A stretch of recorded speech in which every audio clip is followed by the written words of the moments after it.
Good morning, everybody. Good morning and welcome to this Sunday that is just after Juneteenth, and so a day that we are celebrating together, this Black 4th of July Liberation Sunday, a day we commemorate. A day we commemorate when, in the furthest part of the United States, in Texas, Black Americans found out that the emancipation applied to them. And so we're here to witness and celebrate. It is also Father's Day.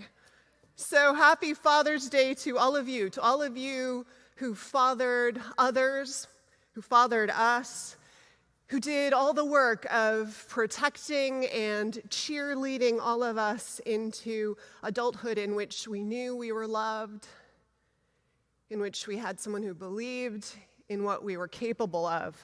All the people who did that and all those who do that work in this day, which is also one of the longest in the year. So welcome this full and busy Sunday. We have a crowd in the sanctuary today that rivals the limits imposed by the city, and I welcome them all here today. I want to welcome our thespians. We are doing our second skit. Those of you who were here months ago and saw our skit on microaggression, we are looking together at the ways that racism sneaks into our midst and needs a way to be named so that we can banish it from the beloved community that we're creating here together. And we do that, have been doing that in part through the beautiful Trojan horse work of skits. This one, again, written by Michael Bossier and Mari Magaloni, Don Shearer, and Rochelle Fortier-Wadibia. But we have two as our thespians as part of this today, Jayanti Chapeau and Carlton Ball and Allison Jacks in a guest appearance. So I want to welcome all of them here today and thank them for this offering, which you'll be lucky enough to see and be part of. I want to welcome to the chancel Judith Stoddard, longtime member of the congregation who a year ago, so the prior auction purchased, right? Was it the prior auction? Yeah. Purchased the right to help negotiate and create a sermon together, and she brought this incredible story that was the seed and some ideas that were the seed of today's service. And so she's going to share a reflection in that story with us, perfect for this Juneteenth Sunday. I want to thank our fantastic and gifted musicians, our house band for today, Miwa Steger and Michelle Kennedy. Thank you both for coming back and blessing us with your gifts. Jonathan Silk and Eric Shackelford on our tech team, Joe Chapeau, answering questions and monitoring the chat, Roberto Delau, who helped us not only get the building open today, but along with Scott Miller, got our new Black Lives Matter banner up in front of the church. So thanks a lot to Don Shearer for her designing that and getting it printed for us, and to Dolores Heilbrunn for purchasing it to make it possible for us to name for the community who drives by this place the commitments that we are working hard to live out here among us. Our flowers are courtesy of Judy Payne, and we are grateful to have all of you here today. So kisses to you all. The order of service, which if you don't know, if you're here for the first time with us, can be downloaded or looked at on your computer. It will be your guide to today's service, so please try and download it quickly so you have it in front of you. And on this day in particular, when we look at the whole question of lost stories, it seems appropriate to acknowledge, as we do periodically, that those of us in San Francisco are standing on land taken from its people, the Ohlone people. And so in recognition of that truth, we name them and their land on which we now gather. So breathe in We light a candle this morning, as we have been since the beginning of our stay at home COVID chapter, for all of you, for all of us, all of you brought into this space until such a time as we can gather in body together again. Welcome to worship. We will begin by singing hymn number 406. The music is in your order of service. This song, this hymn, and Kumbaya, which we'll sing at the end, are both hymns that have their origin in the Georgia Sea Isles, which figures into the story that's part of the genesis of this service. And so we wanted to sing them together today. So I invite you to sing out wherever you are as we join in our opening hymn.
Reiko-san, I forgot to mention that you're here because we had many, many weeks that we didn't know enough about this disease and this virus that we wanted to keep Reiko-san safe. And now she feels and we feel comfortable taking precautions to have her here, so we are graced to have you here in person. I want to just share with you all a few announcements that you'll notice in your order of service, or I invite you to look for particularly. One is just a reminder that there's a chance to have a little taste of small group ministry over the summer, which is a group of 8 to 10 people who meet with a topic to discuss, a question for a short period of time, twice a month, So 4 times potentially over the summer, although they may have groups that only meet in August in particular. I invite you to consider joining. Way to connect with a group of people and have a conversation that goes deep in the way that many of us come to religious community hoping to find just such spaces. And there's an opportunity to dive in, and if you like it, to join one for the whole rest of next year. I want to point out that our humanist non-theist group is continuing to meet and schedule speakers and programs, and they have rich folks on the docket for this month as they have in the months past. So please look for those in your order of service and feel free to join in on any that are of interest to you. I want to note that this last week our board passed a resolution in commitment to our racial justice and equity work that we are busy trying to figure out ways to implement and to share with city leaders so that they know where we stand. And I would invite you, there's a link in your order of service, to download it and read it and to think about what ways you think we might live this out, these principles and commitments, in concrete work, either here among us or in the world. And let us know that. We've created a new email account, wholeness@UUSF.org, so that we can find out those ideas from you as we begin to look at, we have a few we're already starting on, but a few more we would love going forward as we iterate what it means to live into this work, not just in this moment, but in an ongoing commitment. So please, we're really proud of the resolution, and we want to gather momentum in living it out together. In this month, we have a book group. We are going to be reading a few chapters every week. Look in your flame of the book that is our reading this morning. So you want to talk about race. So I invite you to think about joining that, an hour a week on Wednesday evenings. And finally, folks, if you aren't getting our flame, which is our source of information and invitations that goes out weekly via email, email us at info@uusf.org and let us know that you'd like to receive it, and we will get you on the mailing list so you can find out about these and other opportunities to connect and go deeper as we live through this time together. Thank you. You are invited to join us in our unison chalice lighting. The words are in your order of service. We light this chalice for the light of truth, the warmth of love, and the fire of commitment. We light this symbol of our faith as we gather together.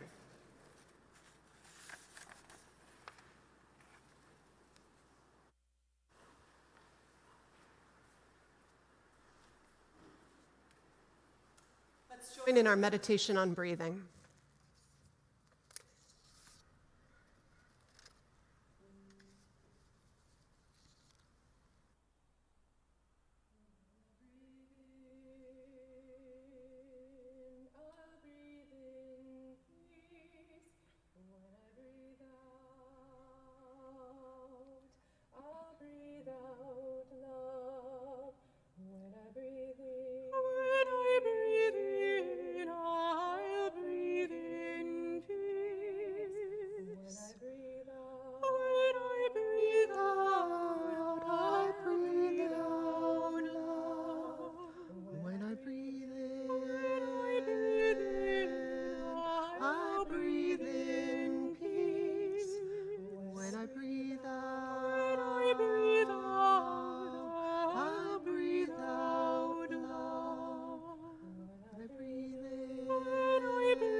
And now please join us in our spoken covenant and sung doxology.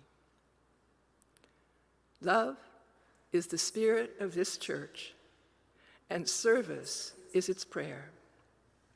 This is our great covenant, to dwell together in peace, to seek the truth in freedom, and to help one another.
Imagine, if you will, a world where social distance is not defined as the haves and have-nots, a world where face-to-face is not side-by-side Zoom.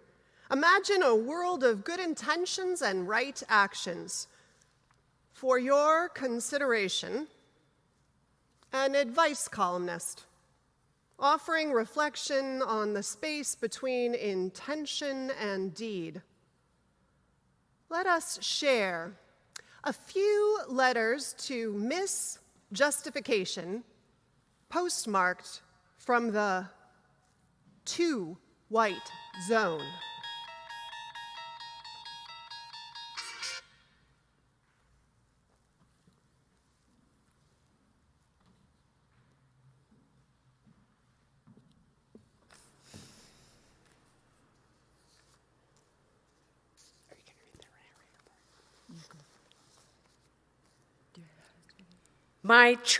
Dear Miss Justification, my church council is asking me to attend a racial sensitivity training.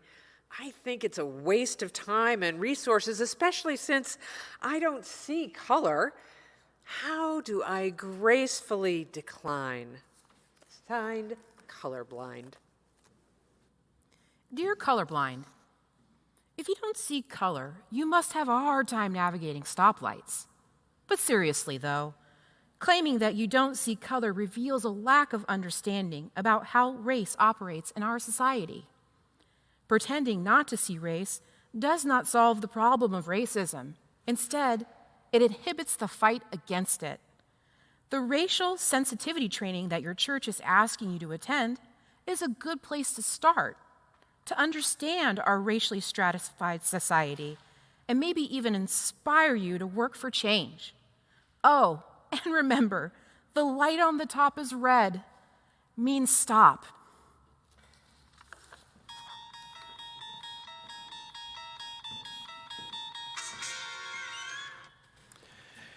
Dear Miss Justification, yesterday was Cinco de Mayo, and I wanted to celebrate the day by making a special Mexican meal for my family.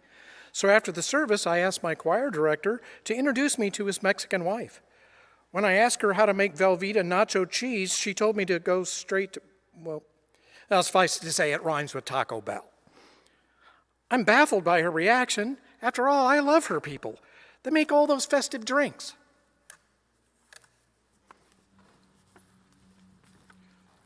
Signed, Chili Confusion. Dear Chili Confusion, as a general rule, it's never a good idea to try to relate to a new acquaintance with stereotyping and generalizations. It takes time to get to know an individual and develop a respectful relationship. Your letter leaves no doubt that you are drawn to Mexican culture.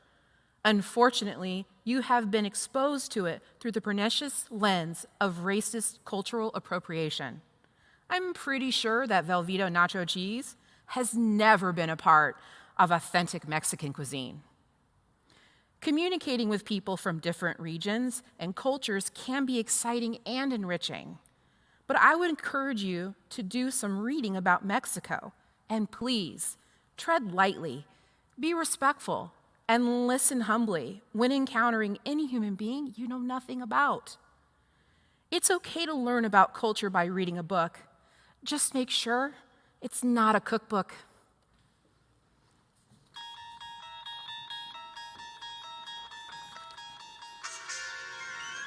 Dear Miss Justification, I'm a longtime member of the congregation with a well-known history of fighting for diversity and justice. Recently, I learned the People of Color group had a potluck that wasn't open to the congregation at large. I'm white and I feel very uncomfortable with this. I feel marginalized and more than a little betrayed. Is this what reverse discrimination feels like? Signed, Whiteout. Dear Whiteout, people of color and white people certainly have work to do to repair the damage caused by racism. But some of the work needs to be done separately. A gathering like the potluck is a place where people of color can be the main focus of attention, while they work out shared experiences and traumas with their peers in a physically and emotionally safe environment. Mixed gatherings have a completely different purpose and dynamic, and truth be told, often devolve into debate and defensiveness fueled by white-centeredness. You can help the healing along by deepening your spiritual practice to include learning more about institutionalized racism and unconscious biases that affect people of color. After all, how often do you ask yourself where the people of color are in group photos or events you attend? Finally, reverse discrimination is a myth that implies that the playing field is level, a clearly absurd notion that could use some erasing with some real whiteout.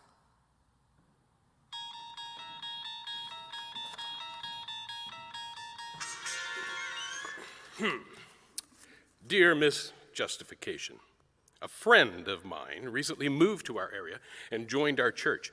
After a service I found particularly uplifting, she confided in me that she's finding it more than a little difficult than she had expected to be one of our only few persons of color in the congregation. I was very surprised when she told me this because ours is a liberal religion. I reminded her that we have a rich history of being at the forefront of every human rights movement, starting with the abolitionists. As a matter of fact, you may know one of our former pastors, John Behrens, has written a book on the subject. Anyway, this only seemed to make her withdraw more, and she told me that she misses her community and culture. I'm at a loss. How can she feel lonely when she's surrounded by so many well-intentioned people? Signed, E pluribus unum. Dear E pluribus unum, while you are surrounded by friends that look and sound like you, your friend is doing a great deal of emotional labor just to stay in the same place. Navigating the too white zone is exhausting to marginalized and underrepresented people. No matter how liberal or inclusive the congregation believes itself to be, working so hard just to maintain and create an insurmountable barrier between your friend and her religion. Though your church's history is totally woke, your friend's alienation is an indicator that there is plenty of work to do today to make your congregation a place where people of color can feel included. Numbers matter. Perhaps the time has come to create more pluribus and less unum. Imagine, if you will, a world filled with people on a responsible search for truth and meaning, who affirm the worth and dignity of every person doing the work of promoting justice and equity and compassion. These letters went to a Miss Justification. But she's not alone. There are countless letters going out daily to her cohorts: Miss Information, Miss Assumptions, and Misguided. Letters from people looking for validation for their missteps, to lighten their load on the journey to right relations. It's not justification, but in fact, it is mindful intention followed by action that puts us on the path, the winding road that paves the space between unconscious bias and privileged expectations. There is a signpost up ahead for all who will heed it, lit by spiritual and life practices of learning that signals the way out of the too white zone.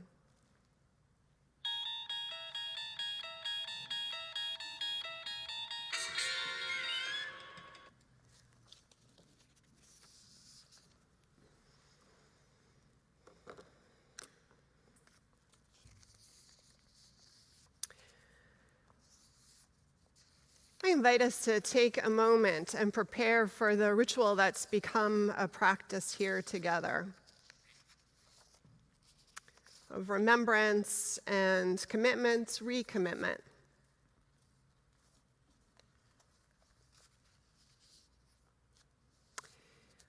We begin recognizing there is human suffering all over this world in the course of natural and human catastrophes.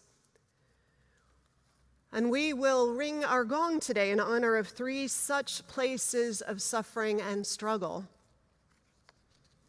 We ring our gong first, as we have every Sunday since last July, in honor of the 7 children who lost their lives in federal custody in our detention camps. And we let its ringing stand symbolically for those adults who have lost their lives in these camps and those who remain in them, many separated from their families still, and now at risk of COVID-19 infection. We ring our gong additionally once for the losses this week to the virus we now know by name, the symptoms we have set to memory. This week, around the globe, 36,000 people lost their lives to COVID-19, 4,492 in the United States. We hold in our hearts them, and we hold in our hearts all who continue to risk their lives to provide essential services, who suffer from job loss, whose lives are especially vulnerable to the virus.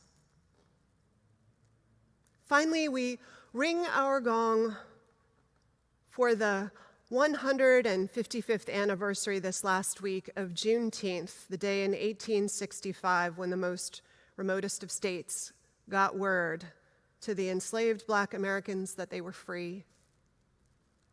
For the true emancipation of Black lives in the United States, we will ring our gong 5 times, one for each of the 5 centuries of life lived under the yoke of slavery, prejudice, and white supremacy culture.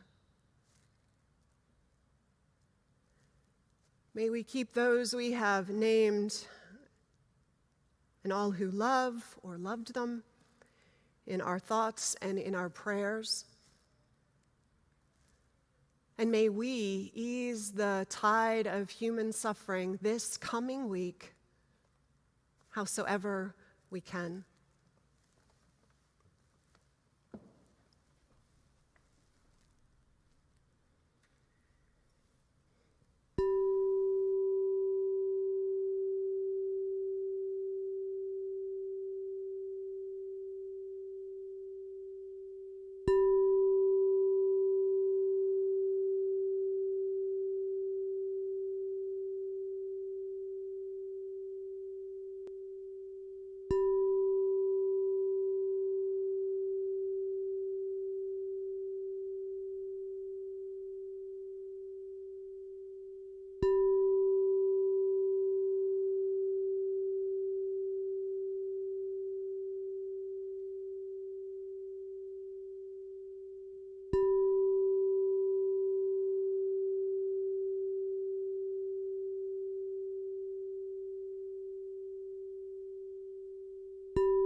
I invite us now into a time of meditation, reflection.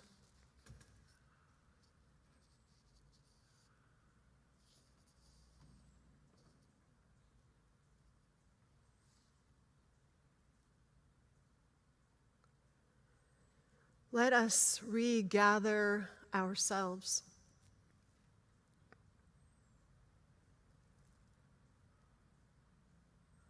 In a world of challenging thoughts and yearnings,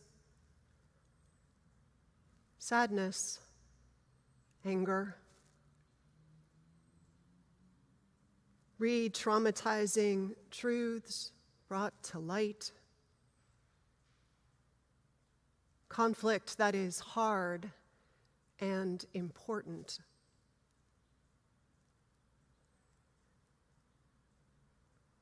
We need places and times to gather and regather.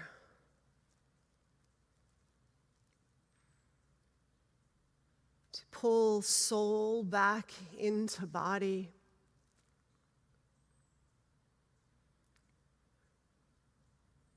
To center down in that place that holds when the world risks spinning off its axis.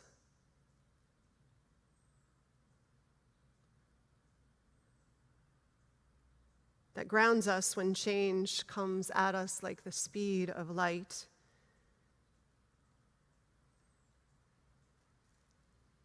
To feel the gravity that holds us to this world.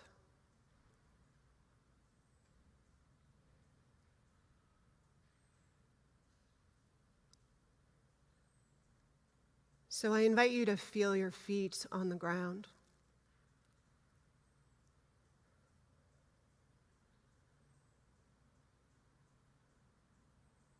Be present to your body, head, arms, heart, chest, abdomen, pelvis, thighs, legs, feet.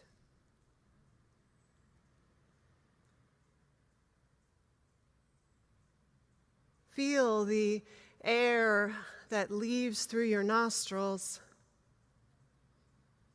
or your mouth. Know that what we release makes space for what we welcome.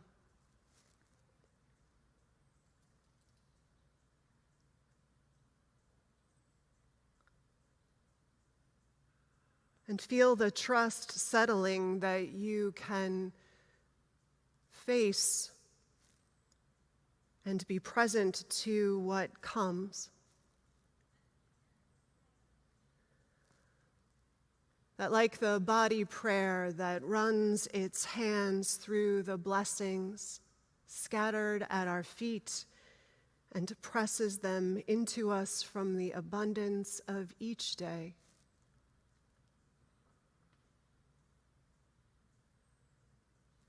That what we gather and offer will be enough.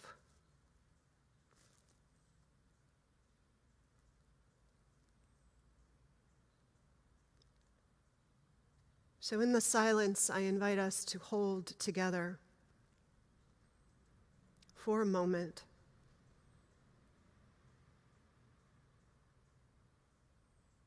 May we awake to quiet reunion with our most inward self.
Blessed be.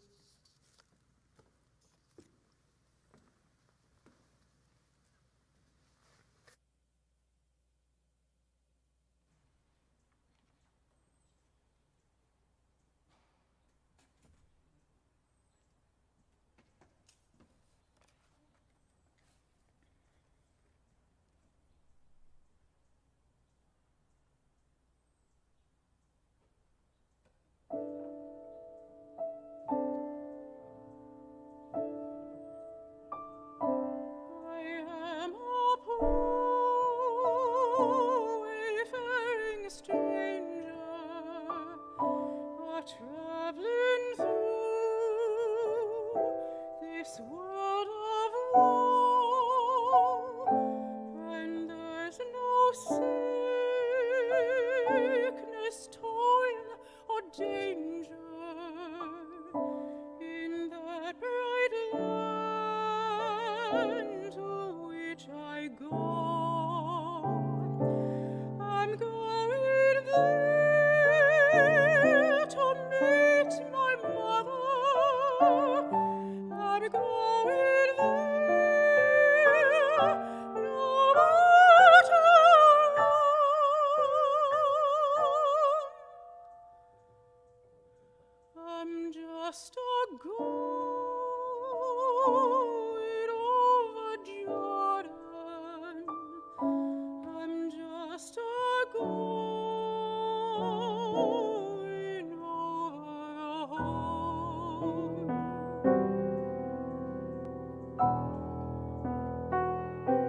I am a poor wayfaring stranger, a traveling through this world of woe, and there's no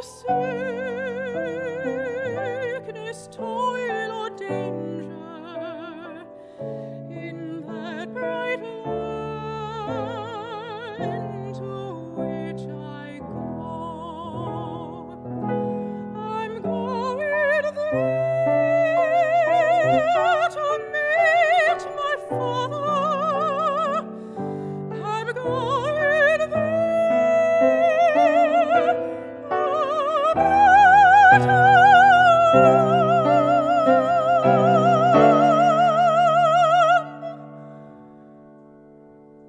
I'm just a going over Jordan. I'm just a going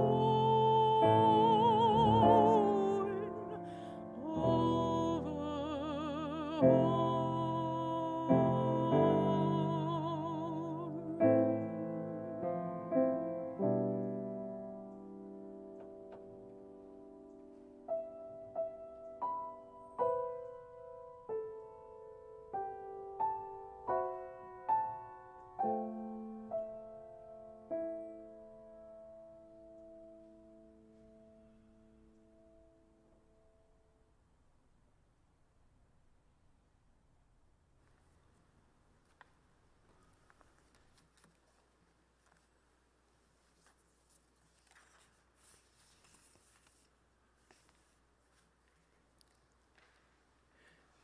Attending a Black History Assembly at my daughter's school filled me with both sorrow and gratitude.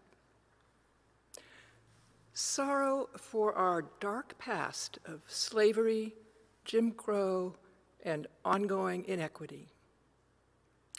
Gratitude for the steady beat of contributions made by those who persisted despite it all. Sorrow because this was my country's history, my history, which had been kept from me. Gratitude that my children had the opportunity to learn so much more, that they could grow up singing "Lift Every Voice." One of the stories, which I only encountered as an adult, was that of the first African resident on Sapelo Island off the coast of Georgia. Bilali was an educated young Muslim when he was captured somewhere in West Africa sometime in the late 18th century.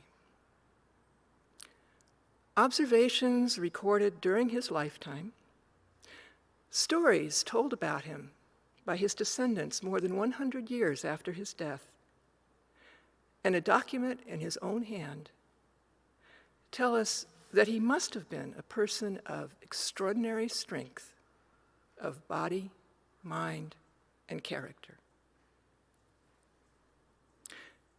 He survived the terror of kidnapping, torn forever from his home, family, and community. Then the deprivation and horror of imprisonment, the desperation of the voyage to an unknown destination, and the years of hard labor which followed. Bilali chose to live, to make the accommodations necessary to stay alive through permanent exile and enslavement, and at the same time, to live with dignity. He was taken first to the Bahamas, then in 1802 brought to Sapelo along with at least some of his children, perhaps all of his family, and placed in charge of a new plantation. Bilali was by then an expert in the cultivation of several demanding crops. His commanding presence was noted by visitors to the island and recalled by his descendants. Though they knew his name, they also referred to him as the African, because he remained steadfastly true to his heritage. Among themselves, the members of his family conversed in Fula, the language of his birthplace, as well as the Arabic they used for ritual purposes, regularly observing the hours of prayer. Bilali also remained a scholar. After his death, a bound leather notebook in which he had written was found among his possessions. I'm grateful to those who recognized its importance even before they knew how to read it. It has now been recognized as a treatise in Arabic on West African Islamic law. Learning of this highly literate man, cut off from his heritage, from his community, from books, from the discourse for which he had been educated for so many decades, caused me to perceive more keenly than I ever had before the utter evil of the Atlantic slave trade and its long dark shadow still with us. I believe his is a story that should be known. For me, this is also a story that literally cuts close to home. My husband's grandfather grew up on Dafuski, several islands north of Sapelo, speaking Gullah, the language created from a mixture of African languages and English by the early residents of those coastal areas. The down payment for the house in which we live came from Harold's share from the sale of Dafuski land. We are indebted, if not directly to Bilali himself, certainly to his counterparts on that other island.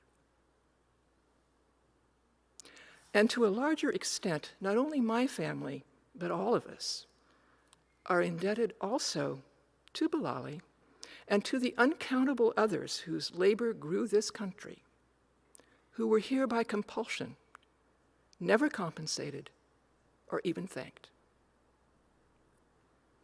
We owe to them and to their descendants acknowledgement and gratitude. We owe to them an end to systemic racism.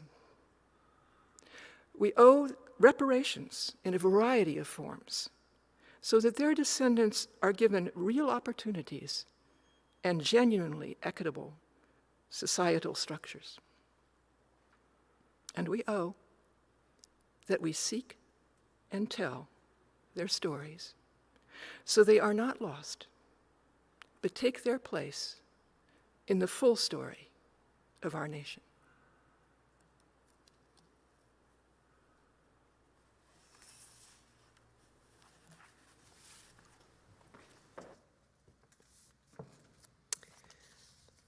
Now is the time to take our weekly offering, but after Judith's piece, though I'd read it, just listening to it, it feels to me inappropriate to take an offering for the church.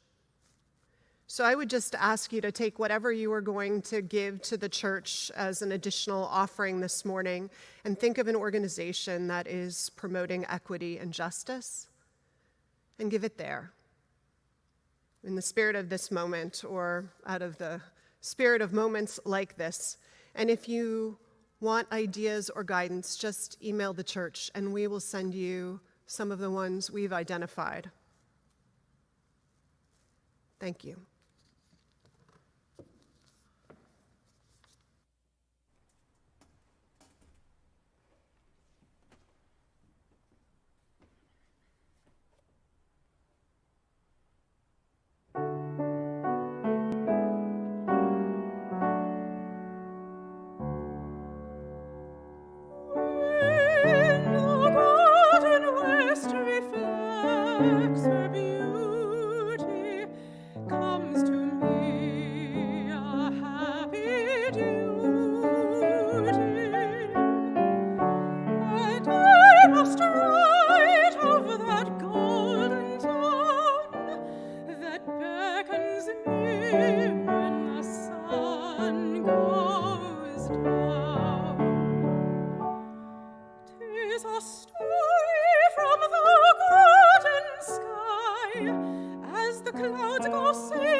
Our reading comes from So You Want to Talk About Race by Ijeoma Oluo, one of the many books that's now topping the New York Times bestseller list. She writes the following near the beginning of the book. These are very scary times for a lot of people who are just now realizing that America is not and never has been the melting pot utopia their parents and teachers told them it was. These are very scary times for those who are just now realizing how justifiably hurt, angry, and terrified so many people of color have been all along.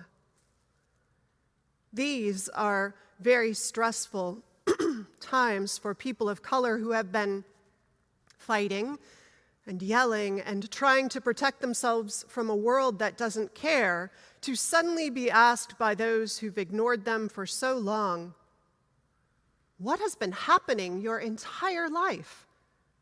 Can you educate me? Now that we are all in the room, how do we start this discussion? This is not just a gap in experience and viewpoint. The Grand Canyon is a gap. This is a chasm that you could drop entire solar systems into. But no matter how daunting, you are here because you want to hear and to be heard. You are here because you know that something is very wrong and you want a change. We can find our way to each other. We can find a way to our truths. I've seen it happen. My life is a testament to it. And it all starts with conversation.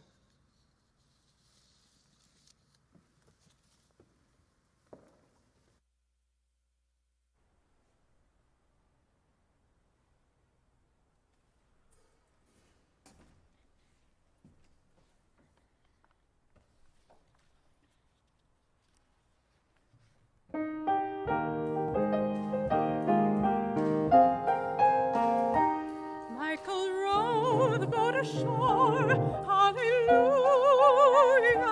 Michael row the boat ashore, hallelujah. Michael row the boat ashore, hallelujah. Michael row that boat ashore, hallelujah. They nailed Jesus to the cross, hallelujah. But his faith was never lost, hallelujah. Michael row that boat ashore, hallelujah. Michael row the boat ashore, hallelujah. So Christian soldiers off to war, hallelujah. Hold that line in Arkansas, hallelujah.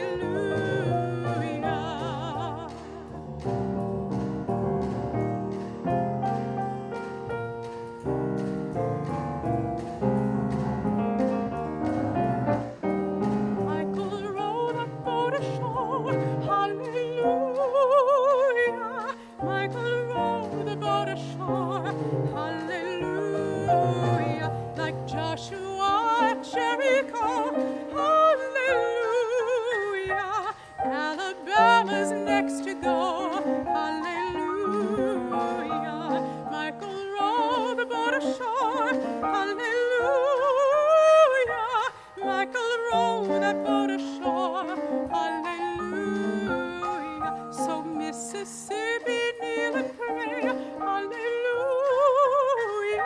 Some more buses on the way, hallelujah.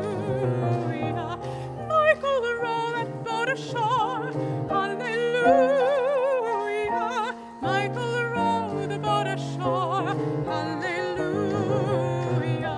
Michael row that boat ashore, hallelujah. Michael row the boat ashore, hallelujah.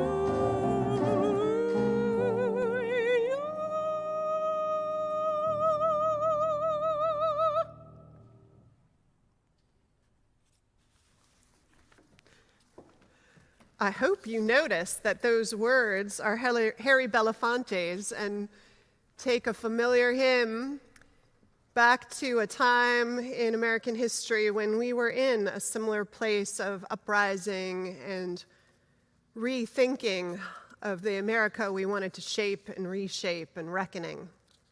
So it seemed appropriate to sing this morning.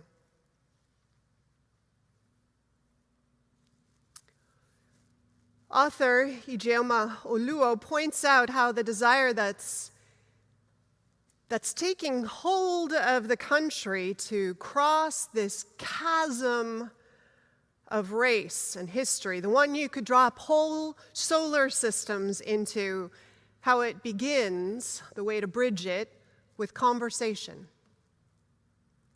Conversation that might be awkward, particularly for white folks who aren't used to it. Conversation that we as a nation have to learn how to have. Conversation that will inevitably cause some hurt. Conversation that hopefully people of color won't be asked to lead. As white folks learn that we have to first do our own reckoning, research, education among ourselves. Conversation that is already teaching some Americans, white Americans in particular, how little we really knew about our country, about what it means in particular to live as a brown person, an indigenous person, or any other person of color, but especially as a black person in America. And all this truth that is the truth of lived experience in this moment, how it didn't just show up this way, right? In this moment, ex nihilo, as we say in religion. It was laid down, those layers of lies and customs, of quiet assents and legal and legislative choices to codify practices and myths and prejudices and inequities that would have a momentum of their own. That's what structural racism is all about, right? That set of practices and structures and customs that has this seemingly natural momentum forward to replicate itself, the ease of it all, the deniability. And so the slaver's rope,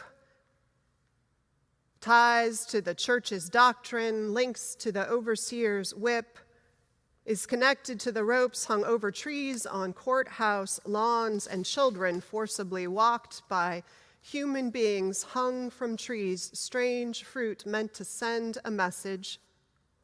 And a force created initially to recapture runaway slaves morphs into the uniformed officers that hold back the marchers on the Edmund Pettus Bridge and hold back the protesters in Washington, D.C., outside the White House, and laws that justified human ownership, later limit voting, and then codify loan practices to exclude the main means for wealth accumulation from Black Americans, and Social Security that intentionally chooses to exclude cleaning ladies and day laborers and nannies, lifts the largest number of people out of poverty in American history, any act of government in U.S. history ever, but it leaves Black folk behind.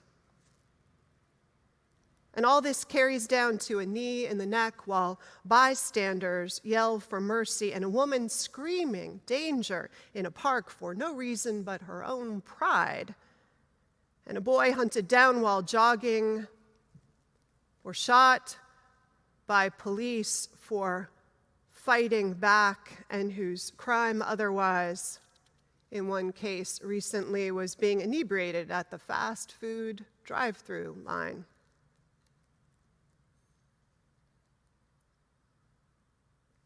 History has to be part of this conversation, the one that bridges the chasm. So we cannot say that anything we see is anything but legacy, long and chosen again and again by white folk. And the big difference now maybe is that cell phone videos and police body cameras and security camera footage has broken through any denial of what is being chosen and how often.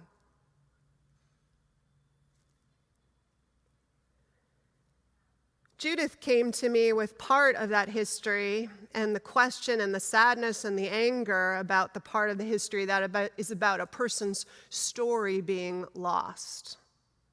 Stolen history. Lost, stolen, buried for many Black Americans in particular. And the basics of that story is familiar. It's not universal for all Black Americans, but it is a common part of many Black Americans' stories. The part that overlaps with Bilali's. A person taken away from their home, kidnapped by slavers, crammed into inhuman spaces for an inhuman journey to an inhumane life. And part of that story, of course, is people taken from their land, their culture, their families. Slave logs only listing the sex and approximate age of the person, and so the erasing begins. Families got no official privileging to stay together, nor people of a certain language or cultural group. Only in Louisiana and very late in Alabama were there laws that said that mothers couldn't be separated from their small children. Wedding vows, not legally recognized, included changes of wording to things like until death or distance do you part. So, robbed of one story, any story you tried to create and keep was regularly ripped from you. In 1930, as part of the Works Progress Administration, writers were dispatched to take oral histories of those adults who were still alive, who had once been enslaved, and the Smithsonian put out a collection of some of these oral histories in a book with accompanying recordings called Remembering Slavery. African Americans talk about their personal experiences of slavery and emancipation. In it, and elsewhere where oral histories exist, there are documented accounts of those former enslaved folks after emancipation trying desperately to reunite with husbands or children or parents. One woman, Ava Strayhorn, told of how her mother had watched so many folks from her part of the country who'd been emancipated head north with Union soldiers to start a new life somewhere else, but how her mother stayed. My Henry is in the South, her mother said, and I'll never see him again if I leave the old home place, for he won't know where to find me. Strayhorn's mother, in order to stay, had to formally take the oath of peace at the local Freedmen's Bureau, miles away. Does anyone know what the oath of peace is? It was an oath you had to take saying you would obey the laws and not harbor rebel soldiers or others who were hindering the cause of the North. So she took the oath and she stayed and waited in a cabin in the woods. Eventually, in her case, it was her former master who snuck back and offered to take her and her kids south to where he knew her husband was.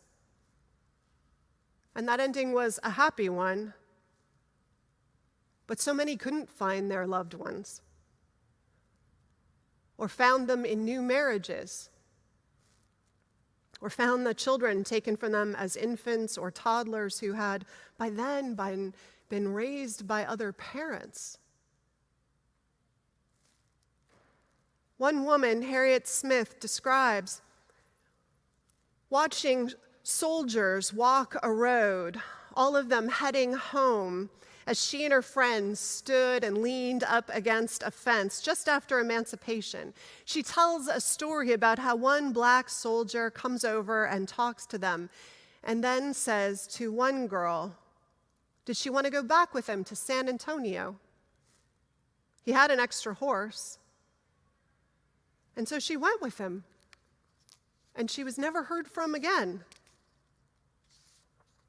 The interviewer asked, she didn't even tell her mama she was going or anything, huh? And Mrs. Smith answered, she didn't have any mother. Imagine so little connection, so little to hold you, so little story to tell, that someone you don't know offers you a chance to start to make a story with them, a stranger headed to a strange land, and you go. You could make that sound glamorous, I imagine, adventurous.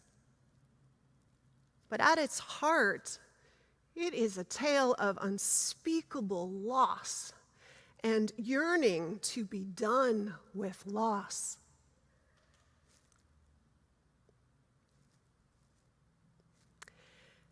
Henry Louis Gates, Jr., professor and director of the Hutchins Center for African American Research at Harvard University, is also, as you may know, the host of Finding Your Roots, a show on PBS, which I highly encourage you to watch if you haven't. Gates interviews famous people about what they know about their family history and their genealogy, and then he brings in his professional genealogical researchers and geneticists to try and fill in the gaps. Early on, the show was almost entirely, I think, Black American guests. And it speaks, the show, always to the power of knowing the story, the larger story of the family that we're part of. In one episode, Amir Khalib Thompson, an American musician, band leader, and DJ professionally known to many of you as Questlove, he listens as Gates traces his roots, meaning traces Questlove's roots, back to one relative who was a day laborer, a great-grandfather in Mobile, Alabama. And then, even rarer, they find documents that say that that man's father was registered as Charles Lewis.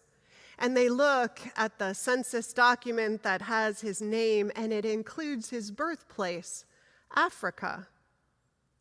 More research reveals that Lewis was one of the slaves on the last ship to bring slaves to the U.S., the infamous Clotilda, that brought, when it left Africa, 125 slaves from Benin, West Africa, into Mobile, Alabama in 1860, 52 years after the importing of slaves had been made illegal. The operator of the ship, so the story goes, brought the ship and the slaves across to win a wager he'd made in which he said he could do that. Another guest, actor S. Epatha Murkerson, finds that part of her lineage traces back to the 272 slaves that the Jesuit leaders of Georgetown University sold in 1838, when they also sold their increasingly unprofitable tobacco plantations, in the infamous sale that kept the university alive, and which has been part, as some of you may know, of a very public conversation about accountability and reparations. Epatha said of knowing what she'd been told of some of her descendants, they have names.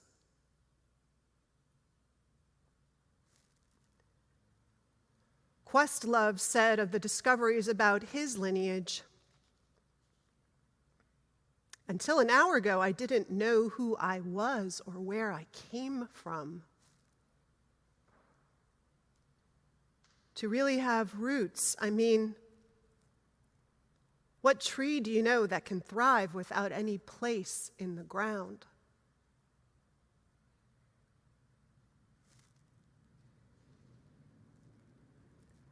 I don't think it takes much to give us a sense of the river of life in which we stand as part of, and to know gratitude for those that brought us to this moment and some of what they endured. But all of that, or having some of that, and the sense of obligation and joy and purpose in carrying it forward, it's such powerful knowledge. How it changes your sense of yourself and your place in this world. Think about your own family roots and whatever it is you know about them, the names you know, the few facts. A few months back, my father and I got on Ancestry.com. It's costing us a fortune at this point. But it's addicting to trace back, to feel the power of whole branches of trees that open up, and there are stories and photos saved there. And it's so painful, too, to hit the losses of a dead end in your family tree and not know what was passed there. There is a power in knowing these stories that we're part of, and a literal rootlessness in not knowing them. And I don't know all the reasons why that is true, but I feel the truth of it.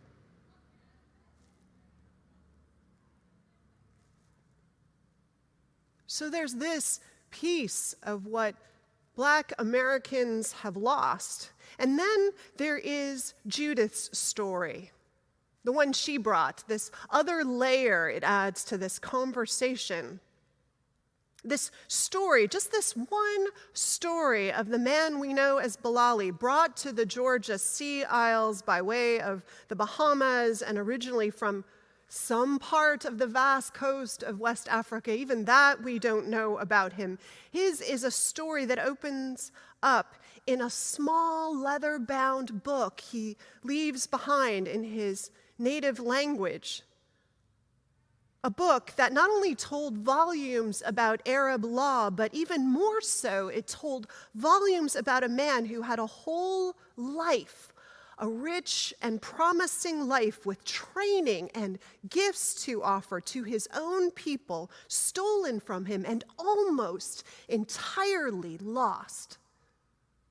Even any trace of it. And one imagines him writing the volume of law and wonders why. Why write it?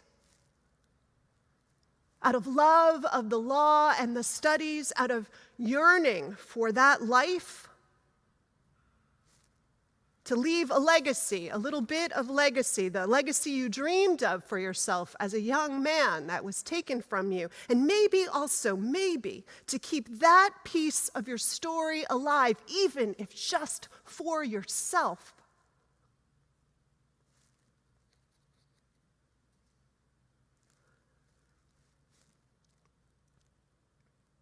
So in today's conversation, this piece of it,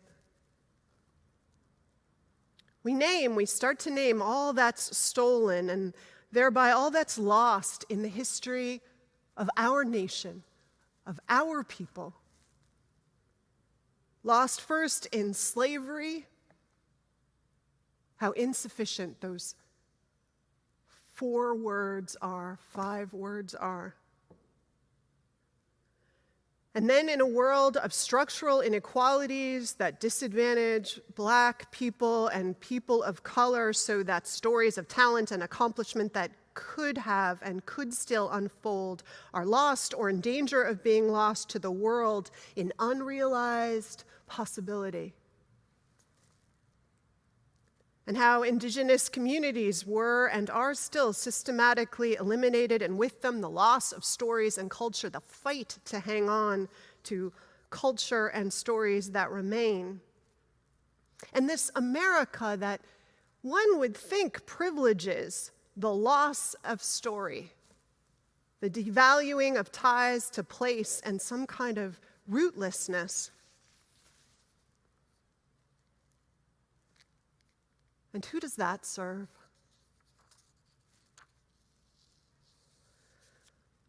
So to Ijeoma Oluo's point, let this morning be part of the conversation that starts to bridge the chasm that is race and history, the one that could swallow whole solar systems except and unless we insist on going where it takes us, even stumbling our way through it.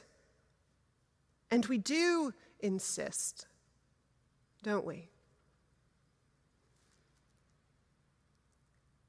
I expect, as miracles and mysteries often work their magic, that we will find, all of us find, that the journey to tend to another's wholeness and healing, long overdue, takes all of us on a parallel journey towards our shared healing and wholeness. And so we close with a prayer. Spirit of life and love, may all people mourn the names they do not know. the places they will not know as their own, but that they have in their blood that we do have these people and places nonetheless is so. So may the lineage of survivors of resilient people be one we still call on in moments of need and despair. May our lives be ones we still live to make proud their lives and sacrifice, to live out dreams they must have hoped their descendants someday would be capable of. And may we know together that for this nation to thrive, we must have the hard conversations that are about telling the stories that hold our feet to the fire about the reality of loss and suffering and the call to make this a land finally with liberty and justice for all. Amen.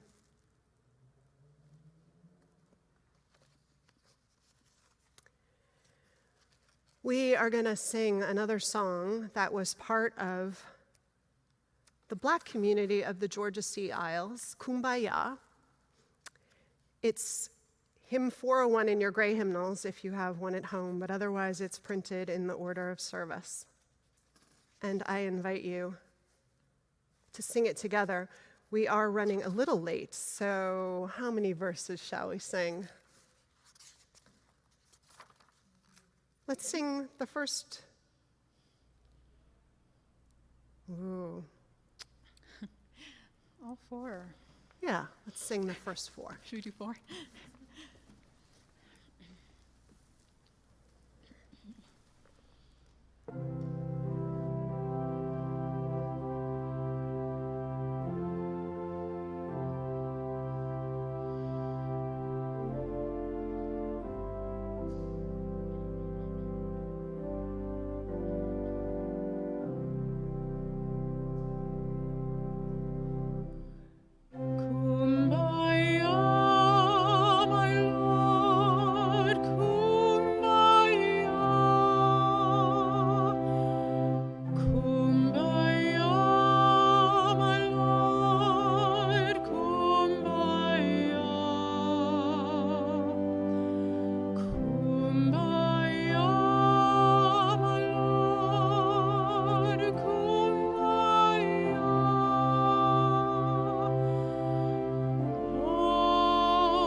And now in our comings and our goings, may the light of love shine upon us.